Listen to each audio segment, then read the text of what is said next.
नक्कीच मम म्हणेन, कारण त्या दोघांनी सगळेच मुद्दे सांगितलेले जे मला वाटतात डेफिनेटली की उत्साह दिसला कार्यकर्त्यांमध्येच नाही तर मी म्हणेन की सगळ्या मतदारांमध्ये सुद्धा उत्साह आणि पाठिंबा सुद्धा दिसला प्रतीकदादांसाठी. आणि जे बघून आम्हाला खूप बरं वाटलं की आपण ज्या माणसाला रिप्रेझेंट करतोय, ज्या व्यक्तिमत्वाला, तर मतदारसुद्धा त्यांना तेवढाच पाठिंबा देतात, विश्वासाने त्यांच्याबरोबर उभे राहतात.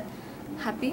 आणि पुन्हा एकदा त्या दोघांनी केली तशी मी रिक्वेस्ट करेन की प्लीज अर्धा तास, आयुष्यातला 24 तासांमधला प्लीज त्या दिवशी अर्धा तास काढा आणि प्लीज मतदान करा, तुमचा हक्क बजावा, प्लीज वोट. आज आपण सांगलीत आलेला आहे, काय सांगलीकरांचा प्रतिसाद कसा मिळाला तुम्हाला? लई झकास. मी म्हटलं तसं की खूप उत्साह दिसला आणि पाठिंबा दिसला, जे मी यापूर्वी कधीच सांगलीमध्ये आले नव्हते. आणि सगळ्यांमध्ये काय म्हणत ना, मी जे 3 तास फिरलो मिरज आणि सांगलीमध्ये, अतिशय चांगला प्रतिसाद आम्हाला सुद्धा दिला त्यांनी, बिंग आर्टिस्ट. आणि अतिशय शिस्तीत सगळी रॅली म्हणा पार पाडली. त्यामुळे आय एम व्हेरी हॅपी.